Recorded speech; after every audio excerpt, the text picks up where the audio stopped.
Have you ever had a dream that felt so real, you swore you were awake?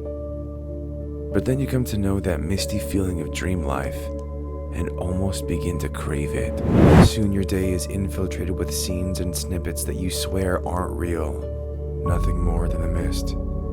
The odd noises coming from the floor below me seemed fake at first, altered, but the more I listened to the various sounds beneath me, the more I needed to know what was down there. A little online digging uncovered the city blueprint and the fact that the mortuary across the street from me had a basement that stretched underneath my property line. Now I had to know what was making those sounds. It's funny how your gut always knows. It knows when something is good, but it's hard to trust that euphoric rush. It knows when something is bad, but we just beat ourselves down and say, you couldn't possibly be right, and give in to the demons. Why do we always fight our gut? Our instincts. If I would have listened to my own, I wouldn't have been outside a mortuary right now. Luckily, the entrances were sealed shut. Nothing seemed to be able to get in or out.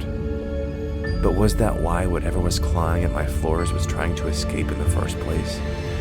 One thing I've learned is that even if I can't trust my own gut, I can still pick up on energies rather quickly.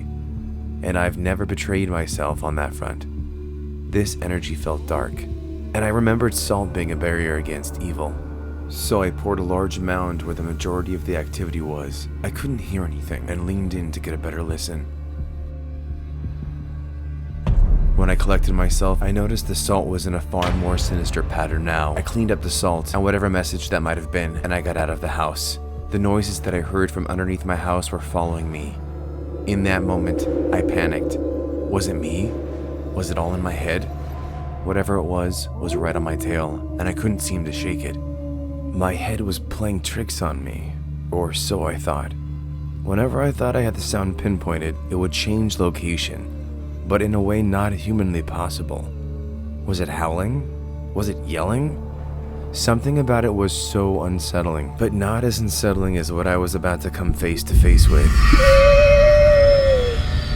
I got back home and made sure Cooper was safe. The howls and screeching grew until I couldn't take it anymore, and I was left with no other option than to dig up the floor and find out once and for all what was making that sound.